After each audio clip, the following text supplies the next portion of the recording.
Good evening and welcome to this special meeting of Westminster's Mayor and Common Council.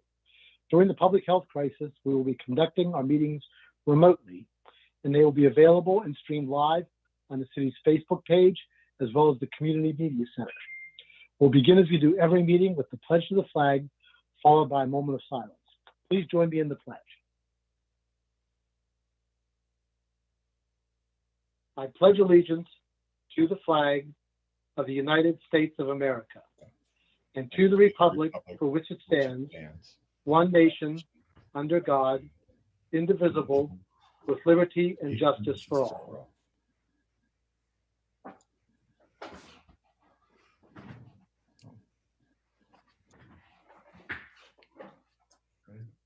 Thank you.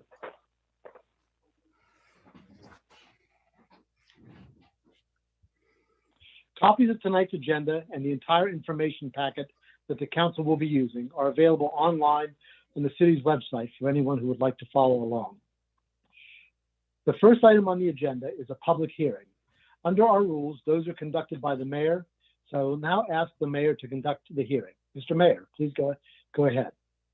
Thank you, Mr. President. Okay, so today we have public hearing on ordinance number 924, an ordinance of the Common Council of the Mayor and Common Council of Westminster, a municipal corporation of the state of Maryland, providing for the issuance and sale of an aggregate principal amount not to exceed $1,225,000 of bonds of the issuer to be known as the Mayor and Common Council of Westminster Infrastructure Bonds 2020 Series A, or by such other or additional designation or designations as required by the Community Development Administration identified herein. To be issued and sold pursuant of the authority of sections 4-101 through 4255 of the Housing and Community Development article of the Annotated Code of Maryland as amended for the purpose of financing or refinancing costs of the project identified herein as the Westminster Community Pool Improvements Project, funding a portion of a capital reserve fund and or other reserves, and or paying issuance and other costs related to the bonds, providing that the bonds shall be issued upon the full faith and credit of the issuer, providing for the disbursement of the proceeds of the sale of the bonds and for the levy of annual taxes upon all assessable property within corporate limits of the issuer for the payment of the principal of the interest on the bonds as they shall respectively come due, providing for the form, tenor, denominations, maturity date, or dates and other provisions of the bonds, providing for the sale of the bonds and providing for related purposes, including without limitation, the method of fixing the interest rate or rates to be borne by the bonds, the approval, execution, and delivery of documents, agreements, certificates, and instruments, and the making of or providing for the making of representations and covenants concerning the tax status of interest on the bonds. Ms. Rader. Good evening, all.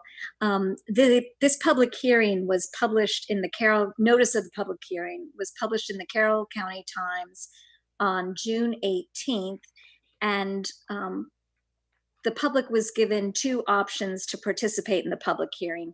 They could either submit written comments ahead of time via email, or they could send an email and asked to register to speak during this public hearing by phone. And my understanding from City Clerk Shannon Visocki that no written comments were received and no requests to speak during the public hearing were received.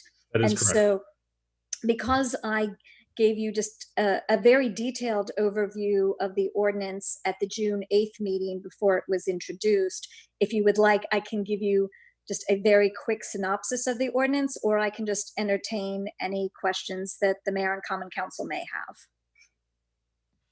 Okay. Does anybody have any questions for Ms. Rader?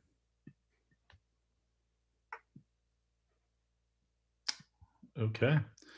Doesn't sound like anyone has any questions for you, Ms. Rader.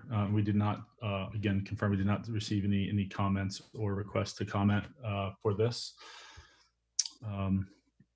So that being said, no one has anything to say and we have no comments. We can go ahead. Are we closing the public hearing tonight, Mr. President? That's my understanding because the ordinance is on the agenda for adoption. Okay. Well, then Yes, that is correct. If no one has anything to say, I'm going to go ahead and close out the public hearing. Back to you, Mr. President. All right, very good. Thank you, Mr. Mayor. So we will move on now to ordinances and resolutions.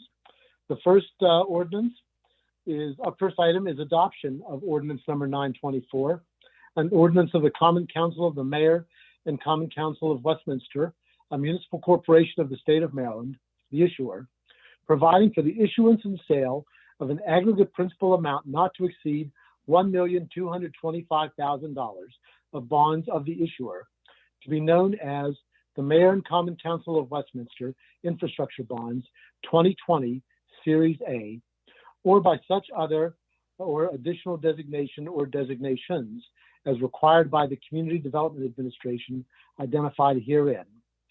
The bonds to be issued and sold pursuant to the authority of sections 4-101 through 4-255 of the Housing and Community Development Article of the Annotated Code of Maryland, as amended, for the purpose of 1, financing or refinancing costs of the project identified herein as the Westminster Community Pool Improvements Project. 2, funding of portion of a capital reserve fund and or other reserves, and or 3, paying issuance and other costs related to the bonds, providing that the bonds shall be issued upon the full faith and credit of the issuer, providing for the disbursement of the proceeds of the sale of the bonds, and for the levy of annual taxes upon all accessible property within the corporate limits of the issuer for the payment of the principal of and interest on the bonds as they shall respectively come due, providing for the form, tenor, denominations, maturity date, or other dates, and other provisions of the bonds, providing for the sale of the bonds, and providing for related purposes, including, without limitation, the method of fixing the interest rate or rates to be borne by the bonds, the approval, execution, and delivery of documents, agreements, certificates, and instruments, and the making of or providing for the making of representations and covenants concerning the tax status of interest on the bonds. Ms. Rader, is there anything else you'd like to add? No, I think the title actually covers a lot of the details set forth in the ordinance. And again, I went over it in greater detail at the June 8th meeting, but let me just point out as reminders that the ability of the city to prepay the bonds is tied to CDA's or the Community Development Administration's ability to prepay the bonds that it issues to the public and the proceeds of which it uses to make the loan to the city. So typically there is what's referred to as no call right for approximately 10 years from the date of issuance of the bonds. And the only other thing is that, these bonds are backed by the city's full faith and credit pledge. The city can use other available revenues to pay debt service as long as such use would not violate federal tax code or state law requirements. And there is an intercept mechanism if the city were to default. The Community Development Administration could direct the state treasurer to withhold monies that would otherwise be due to the city from state income taxes or other sources of revenue. All right, thank you very much, Ms. Rader. So we have had considerable discussion on this at previous meetings, as well as in committee. Would anyone else like to be heard on this tonight before we vote? Actually, we should make a motion first before we do anything else. May I have a motion to approve? Mr. President, I'll make a motion. All right, thank you. There's been a motion from Mr. England for adoption of ordinance number 924. Is there a second? I'll second it. And a second from Ms. Gilbert. All right, so we'll move on to any discussion. Would anybody like to be heard? All right, hearing no discussion. Are you ready for the vote? We will move on to the vote. All those in favor of adoption of ordinance number 924, please signify by saying aye. Aye.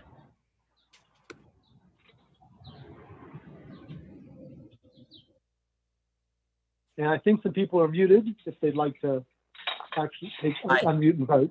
Aye. Aye, thank you. Thank you. Anyone opposed? Opposed? All right. In the opinion of the chair, the ayes seem to have it, and the ayes have it, and the ordinance is adopted. Thank you all very much. We'll move on now to consideration of emergency ordinance number 925, an ordinance of the City of Westminster deleting certain fees and charges from Chapter A175, Fees, Article 1, General Fee Ordinance of the City Code, and providing that such fees shall be set from time to time by resolution of the Mayor and Common Council. Ms. Levan. One moment, I'm sorry, I'm catching up here. That's all right.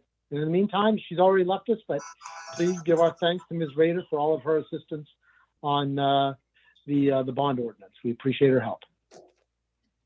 Okay, I am still on the wrong item.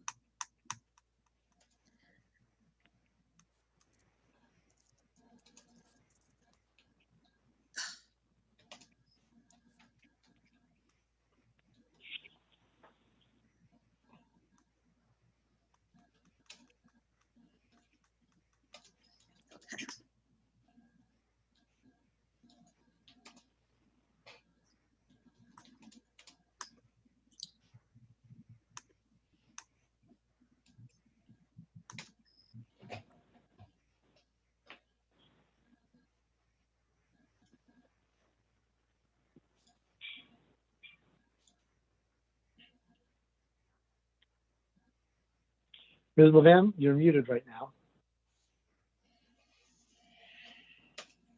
Okay, apologies. You would think I'd be used to this Zoom meeting thing by now. So the ordinance is pretty simple. It just removes the schedule of fees from Chapter A175 of the code with the intention that those fees will be set by resolution of the Common Council so that they can be amended from time to time.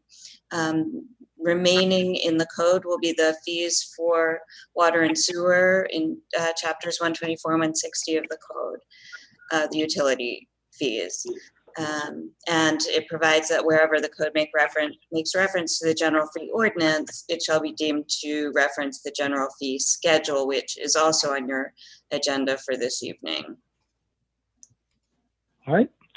Very good. Thank you, Ms. Levan. So to start us off, may I have a motion to adopt emergency ordinance number 925? So moved. Then a motion from Mr. Dayhoff for adoption, and there's a second from Mr. Chiavacci. Thank you very much. All right. So would anyone like to be heard on this ordinance? All right. So we're doing this quickly because, you know, as an emergency ordinance, because we want to get it done prior to July 1st, which is when the new fiscal year begins, and be able to allow, in particular, Ms. Gruber to be able to get the fees set where they're supposed to be so that the Family Center can move forward. But we will then, you know, there are a number of other fees included, and in a separate discussion with Ms. Matthews earlier today, we agreed that we will find some time to walk through all of these fees, you know, sometime in the near future, so we can all understand all the different fees we're charging and what the levels are for each one of those, so we can be satisfied that, you know, those things are all in the right levels. And then we will, as Ms. Levan said, we'll be able to adjust them by resolution with greater ease than by ordinance. So would anyone wish to be heard to discuss? Hey, Mr. President, Mr. Dayhoff. just an odd question. Would there be any interest in maybe dividing it up a little bit more so that we don't have all the fees in it all at one time? I mean, Ms. Levan, any thoughts on that? Because I mean, in the future, if we make one minor adjustment in one of the fees at the Family Center or over at the pool, we've got to redo the whole resolution, or maybe not. Help me out.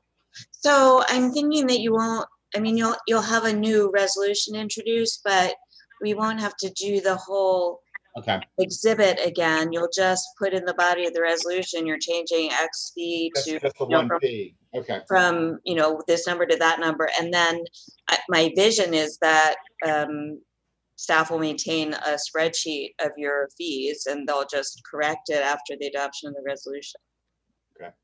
Yeah, I like this a lot. I think this helps go forward in cleaning up the code a little bit. We've got a lot more work to do. Yep. Thank you, Mr. All right, President. very good. Thank you. Thank you, Mr. Dehoff. And hearing no more discussion, we'll move on to a vote. All those in favor of adopting emergency ordinance number 925 signify by saying aye. Aye. Aye. Those opposed say nay. The ayes seem to have it, and the ayes have it, and the ordinance is adopted.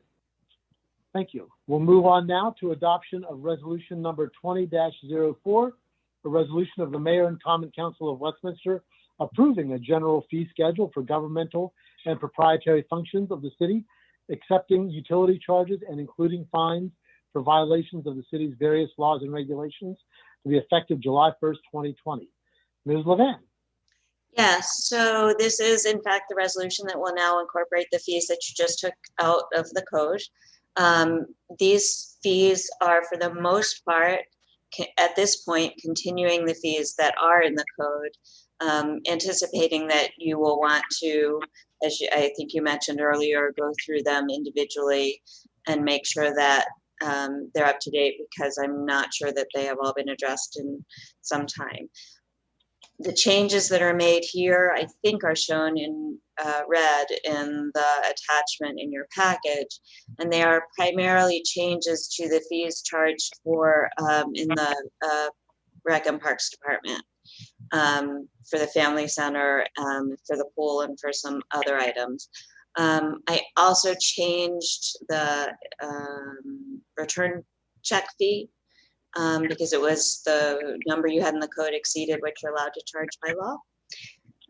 And I deleted some charges for records and other items that would fall under the Public Information Act, because those fees were, in my view, excessive to the amount that you're allowed to charge under the Act, which has to be the actual cost of copies. And so, for example, when most people originally set their copying fees years and years ago, they were 25 cents, which was a pretty standard charge for making a copy on a Xerox copier back then.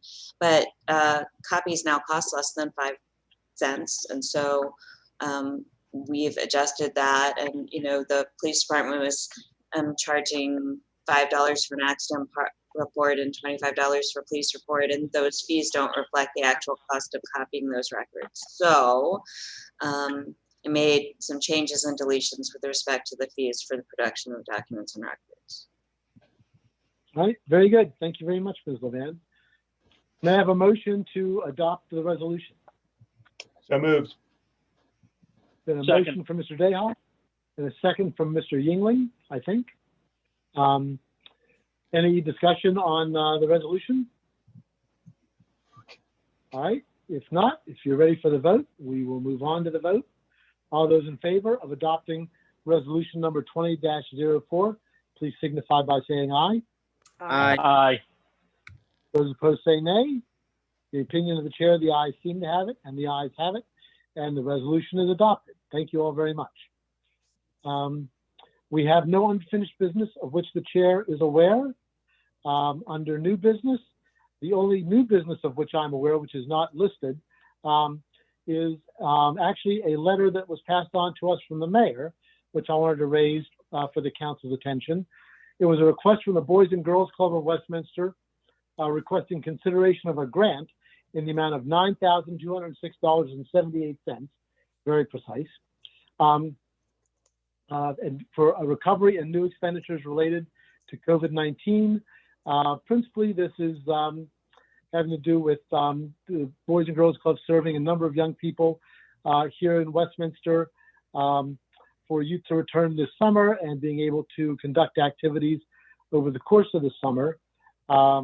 As we're all aware, the city was unable to operate its summer camp program this year due to the pandemic. And so, in my view, this is offering a lot of young people an opportunity for some structure to their summer, to give them all the benefits that would confer on them. And it is doing I think, a significant service to the city and to the community. Normally, this is not something we would do in giving a grant like this to an organization like this, but I think under the circumstances, it is well worth it for the services being provided. So I bring this to your attention to see if the council is willing to confer this grant. Is there any discussion? Mr. President. Yes, sir. Mr. Chiavacci. As much as I'm an enormous supporter and donor to the Boys and Girls Club, unfortunately, I'm going to have to recuse myself from this discussion. One of my children is a full-time employee at the Boys and Girls Club and garners income, obviously, from them. So it's inappropriate for me to vote. So I'm going to have to recuse myself, unfortunately. Thank you, Mr. President. All right. Thank you very much, Mr. Chiavacci. Is there any further? Mr. Yingling. Mr. Yingling. I also do have a conflict with the current discussion, so I'm going to just step away from it at this time. Thank you. All right. Thank you, Mr. Yingling. Is there any additional discussion? Mr. President. Mr. President. Mr. Mayor. So, they reached out to me and sent this letter, and I passed it on to everyone because I wanted to, I wanted everyone to, express their opinion before I got express mine. But I definitely support this. I think it's a good thing. I do think that we have been careful, and we should still continue to be careful supporting nonprofits, because there are far more nonprofits out there than we can support. But I think this is a very particular situation. This is a different situation than we've ever been in as an entire world, much less as a city of Westminster. So I think that it's very tough right now, as we know, and it's one of the reasons we couldn't move forward with our summer camp this year, to continue to have programming and do things with children in a way that's still constructive and fun for them. And I think that Boys and Girls Club definitely are going to run into a lot of these issues, and they're doing their best to figure out ways to, around it. And I think this is a special case where we should, make an exception and move forward with helping the Boys and Girls Club. So I'm very much in support. I'm not a voting member, but I would like to, I would like to ask everyone who can vote to vote for this. All right. Thank you, Mr. Mayor. Ms. Gilbert. Yes. I think I'm very much for helping out the Boys and Girls Club. Many of you know that Carroll County was recently ranked the 5th best U.S. county at protecting and providing for its children, according to the 2020 U.S. Childhood Report published by Save the Children. And I think a large part of that, I believe, is the Boys and Girls Club as being one of the organizations that helps us achieve that distinction. So the fact that the city itself is not providing summer camp this year due to COVID-19, I think those funds that we were using for our summer camp and for the kids to help our kids, we easily should have some money to help the Boys and Girls Club this year, because they're filling the gap for us. And I think that is the single reason why this year is a special year, because they're helping us out when we can't, or it's become very difficult for us to provide those services we normally would provide. So I'm all in favor of not only the request, but I don't see why we can't round it up to $10,000 myself, other than the odd change that they've asked for. So there's my thought. All right, so we don't have a motion yet. So it'd be great if somebody could make a motion to make this grant for whatever amount of money they wish to do that for. I make a motion to award a grant to the Boys and Girls Club for the $10,000. Hello. All right, there's been a motion. Oops. So we have a motion for $10,000. Mr. Deha. And I need to second it. All right, thank you very much. So we have a motion to make a grant for $10,000 to the Boys and Girls Club of Westminster. Is there any further discussion? May I ask a Mr. question? Jayhawk? You certainly may. I wonder, just trying to think out of the box a little bit, I wonder if we're able to be reimbursed for this under the CARES Act, because we are compensating a nonprofit to take care of a function that we would otherwise take care of. Because of we can certainly have, we can certainly have staff inquire. And yeah, I mean, there's no downside to asking. Absolutely. And then also, I wonder, what's the source of the funds? Where are we going to pull this out of the budget? Ms. Matthews, what would be your recommendation? Well, I would make two comments. One is the city's ability to file for reimbursement through the county allocation has closed. When Ms. Palmer and I had a conversation with the county, they have their funds. They basically have allocated them based on what was submitted by all the municipalities. So I don't think we should anticipate any reimbursement from that source. In terms of where the funding would come from, obviously this would hit the FY 2021 budget, which gets underway in less than 48 hours. You'll likely just need to do a budget amendment because this obviously wasn't anticipated when the budget was adopted. So we will consult with Ms. Palmer and do a budget amendment then, at a upcoming meeting. That's what I figured on those questions. Okay. I just thought thank you. Out there. Certainly. Any further discussion? Was that Ms. Levan? Someone wish to be heard? Yes, your instructions were to call 091 and I would let you in. Ms. Levan? Shannon can mute her. I'm not sure if she was trying to talk to us. Oh, she's just muted. Thank you. All right, hearing no further discussion, move on to a vote. All those in favor of the grant, please signify by saying aye. Aye. Aye. And you can record me as voting aye as well on this one to make the majority, Ms. Viscoski. All those opposed say nay. The opinion of the chair, the ayes seem to have it, and the ayes have it, and that's the grant. Thank you very much. Mr. President, Mr. Chiavacci.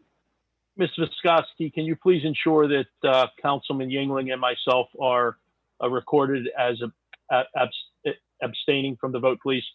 Yes, I've already added it to my notes. Thank you. Sorry, Mr. President. Very good. No, that's fine. Very good. Thank you. There's no additional new business of which I'm aware. That would take us to citizen comments. We have no citizen comments that were submitted prior to this meeting. During the pandemic, we are unable to take comments live. In general, if people do have comments, they are welcome to submit them to the city clerk at comments@westgov.com. If you would like your comments to be submitted as part of the record, please provide your full name and address. And the council president will read comments that have been submitted that include the required information during the meeting, and they will be reflected in the minutes of the meeting. And with that, we have nothing else on the agenda. And hearing no objection, we are adjourned. Thank you all very much. And have a good evening. Thank you.